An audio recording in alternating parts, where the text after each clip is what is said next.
Good afternoon, everyone. If you are over 70, or if you have loved ones who are over 70, do not miss this issue by any means. We will tell you about things that at first glance seem absolutely harmless, but can imperceptibly undermine the health of even the strongest and most active seniors. Sometimes it looks like this. The day goes quietly, there are no special complaints, except for a little fatigue in the evening. And this is normal because age makes itself felt. But the night comes, a person lies down in his usual bed and falls asleep, and in the morning he wakes up with a headache, heaviness in the chest, pressure spikes, or does not wake up at all. How to understand what simple evening habits carry such a danger? And most importantly, what can be done to protect yourself and loved ones? Many of us are accustomed to believe that sleep is the time when the body completely turns off, and in the daytime they say, turns on again. But the human body is not a computer that can be restarted with a couple of clicks. All systems continue to work at night, just in a different, more quiet mode. However, if we perform actions before going to bed that interfere with this natural recovery process, the night's rest is no longer complete. And as we age, the risk of serious consequences only increases. Why? Because the heart, vessels, respiratory system, metabolism, all this is no longer as flexible and resilient as it was in 30, 40 years. Now we're going to break down the four most common and at the same time most dangerous mistakes that people over 70 make. You may have been doing this for years without noticing it yourself. So prepare to be surprised. We are not going to talk about some rare or exotic habits, but about things that you and your friends consider to be the norm. And in the meantime, if you don't correct these behaviors, you can have all sorts of problems, from blood pressure spikes to sudden heart attacks in your sleep. What's more, we'll tell you exactly what you can change so that your sleep becomes really healthy and you wake up every morning with a cheerful head and without unpleasant surprises. Does it sound relevant? Then make yourself comfortable, listen carefully, and perhaps revise your evening routine today. The first thing I would like to say is that there are some people who behave almost as they did in their youth until they are very old. They can afford a late heavy dinner, a very hot room, drinking plenty of tea at bedtime, and sleeping in any position they like. And they do this for decades. But after 70, a lot of things stop working on automatic, and those habits that used to do little harm can turn into a silent threat. The secret is that the body at this age is particularly vulnerable to additional stresses. If you do everything right, you yourself will be surprised how much better you will feel in the morning. And if you continue to ignore these details, the risk of undermining your health is much higher than in young people. So let's get down to specifics. The first habit is a dangerous time to eat a big meal. Have you ever noticed that some people, especially at an older age, feel heartburn, pressure, or chest discomfort if they eat too late? And sometimes you want to eat a big meal when you have an appetite in the evening, especially if you've had a busy day and haven't had a proper lunch. Everyone does it. It's okay. Think many people. In fact, with age, the processing of food becomes slower, and what you ate at night may well auction a few unpleasant moments. First, sleeping with a full stomach shortens the phases of deep sleep. Instead of sinking into calm, even breathing, the body is partially busy digesting. This is why you may be tossing and turning without even realizing it. Waking up at night, you feel heavy in the abdomen, and in the morning, brokenness and powerlessness. Secondly, increased pressure in the abdomen provokes reflux. Gastric juice, due to the horizontal position, seeps into the esophagus. In some people, this manifests itself as mild heartburn, in some, coughing, and in some, even dangerous spasms, when a person involuntarily chokes in his sleep. And thirdly, suddenly can increase the load on the heart and blood vessels. Instead of resting, the heart drives blood to the digestive organs, and you are left without the desired night reset. One of the most insidious aspects is the imperceptible spikes in blood pressure or palpitations that occur as a reaction to a late dinner. The elderly body sometimes cannot quickly extinguish the stress of an active digestive system at an unusual time.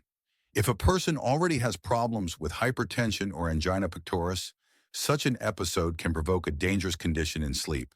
In addition, increased acidity in the stomach increases the risk of microinflammation and erosions of the mucosa, which affects the overall comfort level. But what do you do if you want to eat and dinner has to be moved closer to late evening? It's all about the choice of food and portion size. It is better to stop at something light and nutritious. For example, boiled vegetables, fish dish, low-fat cottage cheese or kefir, rather than fried meat with potatoes and fatty sauce. It is even better to divide the food so that a full dinner was 3 to 4 hours before bedtime. And just before going to bed, the lightest snack, or nothing at all if there is no acute sense of hunger. Yes, at first it may be unusual, especially if you have been eating late and hearty for decades, but the result will not make you wait. You will not wake up abruptly. The risk of nighttime pressure spikes will be reduced and it will be much easier to sleep.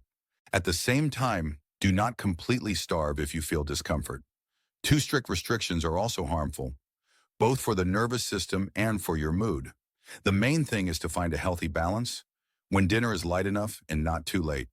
Remember, your priority now is to minimize the load on your heart, blood vessels, and digestion at night. That way you'll reduce the risk of both heart and stomach problems at the same time.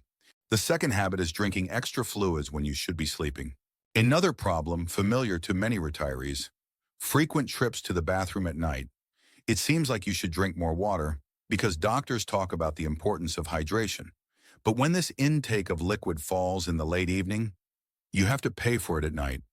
Interrupted sleep, constant anxiety about whether you have time to go to the toilet and not to stumble on the way. The older we get, the less elastic our bladder, the worse we tolerate frequent awakenings. And most importantly, when you get up abruptly, can jump blood pressure, dizziness. We all know what falls in old age lead to, from severe bruises to fractures that take a very long time to heal. At the same time, of course, the fluid itself is necessary. The body needs to get enough water throughout the day to keep the kidneys working well, blood circulation, and so on. But the key word here is during the day, not just before bedtime. What happens if, for example, close to bedtime, you drink a large cup of tea or juice? For some half an hour or an hour, it already affects the need to go to the toilet. A person goes to bed, falls asleep, and wakes up 2 hours later with an urge. This interrupts important phases of sleep, forces to get up in the dark, strain, which together gives an additional load on the cardiovascular system. Most people in the older age group already experience a deficit of deep sleep. It becomes shorter than in youth, and the number of night awakenings increases due to age-related changes. Add to this the endless trips to the toilet, and there is no rest at all.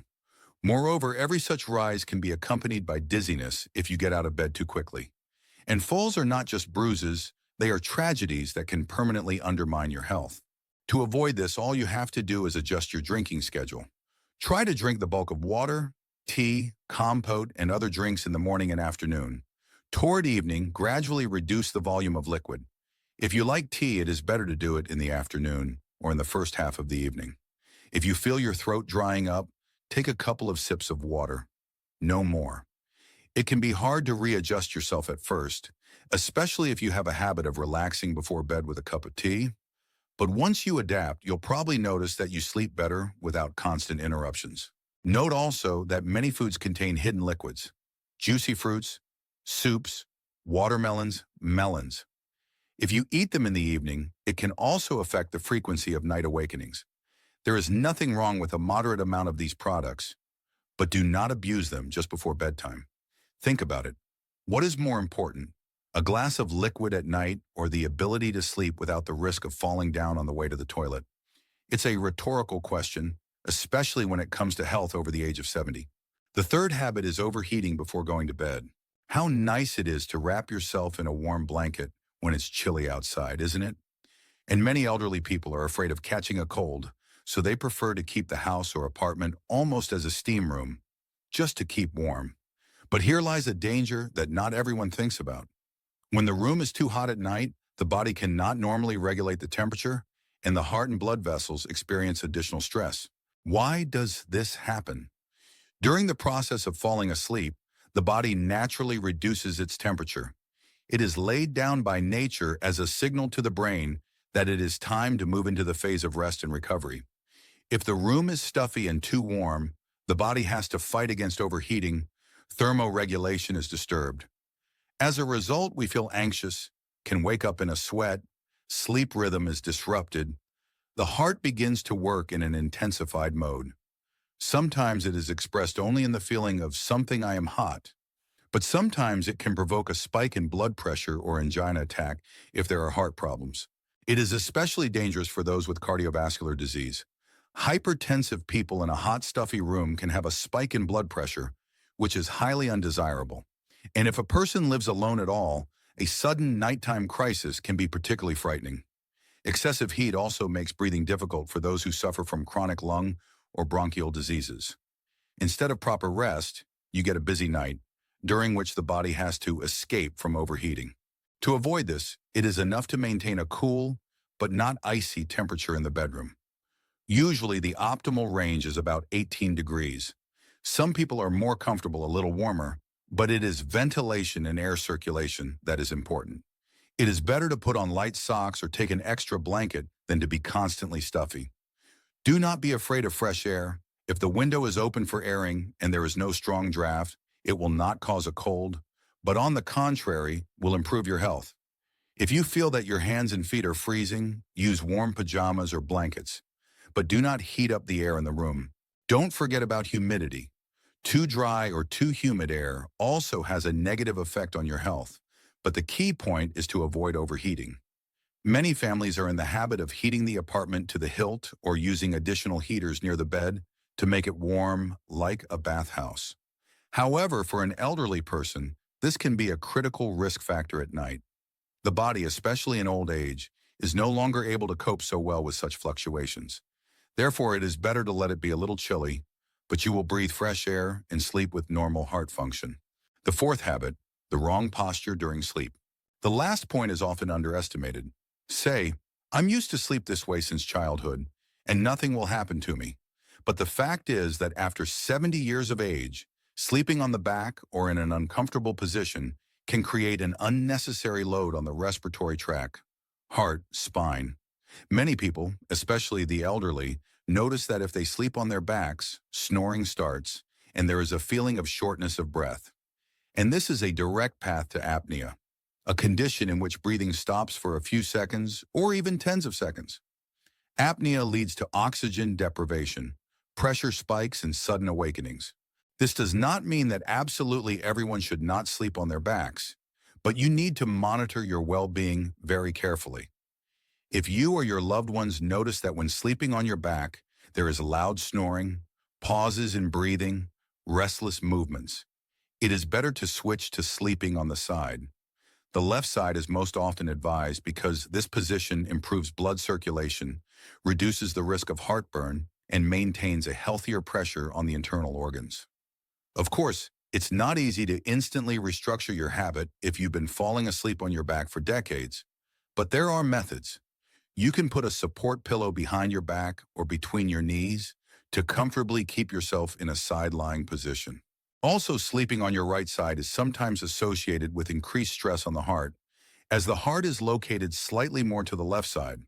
Although there are differing medical opinions on this, caution is advised, especially with pre-existing cardiovascular problems.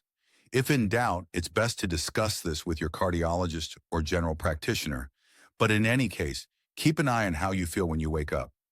If you are experiencing frequent dizziness, fatigue, and chest heaviness, you should pay attention to your posture and try sleeping on the other side.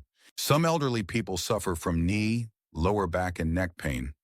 If this is the case, sleeping on your side with a small, supportive pillow can really help relieve pressure on your lower back and joints. When you sleep in the right position, it promotes better lung ventilation, reduces the chance of apnea, and provides a more even distribution of body weight. As a result, your mornings will be more restful and your risk of nighttime breathing and heart problems is reduced. Additional tips and a final piece of advice. We've covered the top 4 habits that can subtly undermine seniors' health during a night's rest. But that's not all. There are other factors to keep in mind. For example, many people take medications at bedtime without always considering the possible side effects. Some medications can increase diuretic effects or cause insomnia. If you notice a link between taking pills and nighttime problems, be sure to discuss this with your doctor, and your regimen may need to be adjusted. Also consider minimizing any stress before bedtime. Older people often take on too much information load, watching disturbing programs on TV, reading negative news, or worrying about tomorrow's chores before bed. If you transfer emotional stress to bed, it will only make it harder to fall asleep and increase the likelihood of night wakings. Try a couple of hours before bedtime to switch to calm, pleasant activities, light exercises, quiet music, pleasant conversation. This way, you will prepare your body for rest, not for new stresses. Let's not forget about bad habits like smoking or drinking alcohol. Yes, many people believe that alcohol helps to fall asleep, but in fact it worsens the quality of sleep, causes superficial phases and additional awakenings. Smoking, especially before bedtime, can also provoke breathing problems and blood pressure spikes. Perhaps this is a topic for a separate conversation, but it is not superfluous to remind that in old age, abandoning bad habits can bring enormous benefits.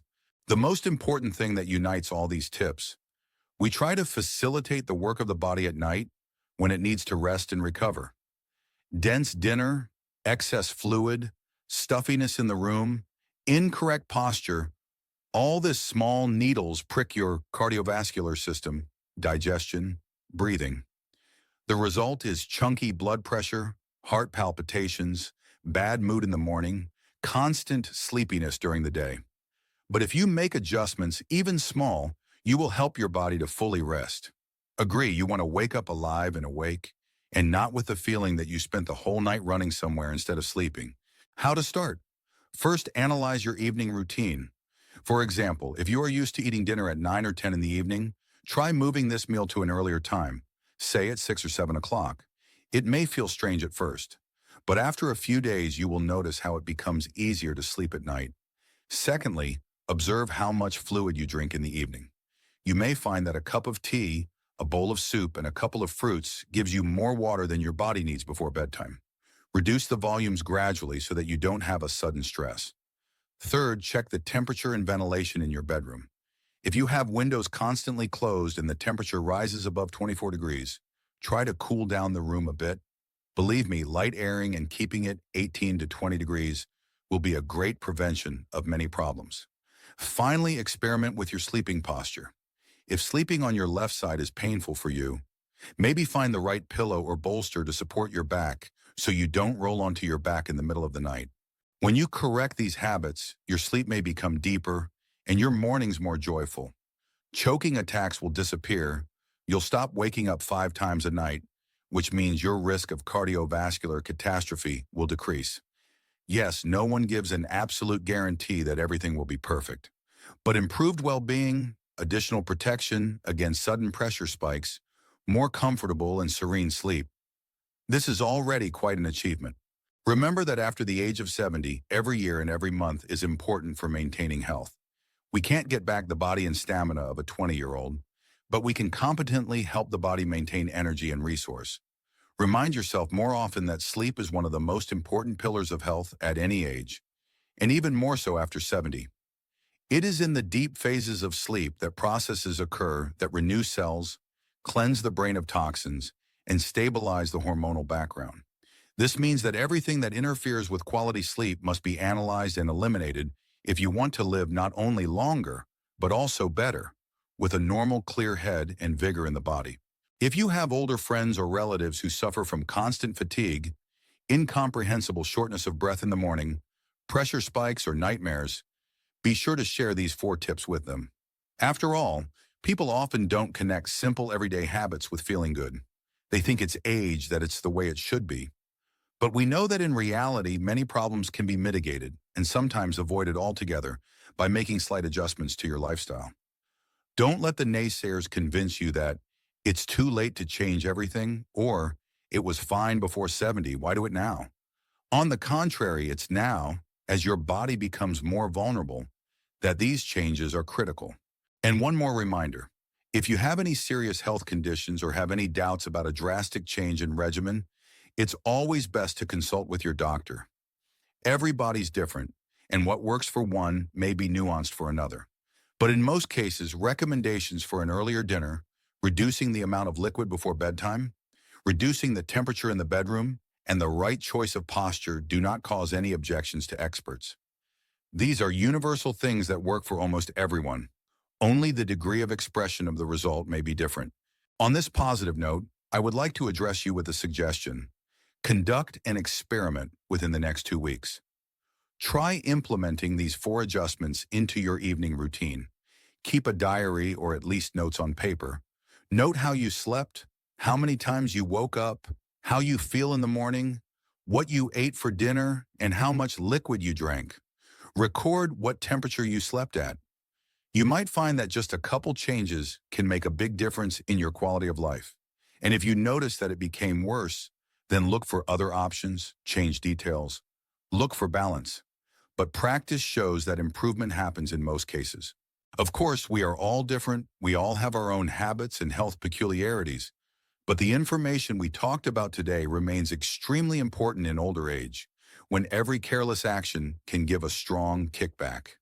Absence of sharp night loads on the heart, deep rest without unexpected awakenings, absence of choking and heartburn at night, all these things seem to be something self-evident, but it is not always so. You can help yourself and your loved ones by simply taking a look at your evening routine from the outside and editing it a bit. Thank you for taking the time to listen to the end.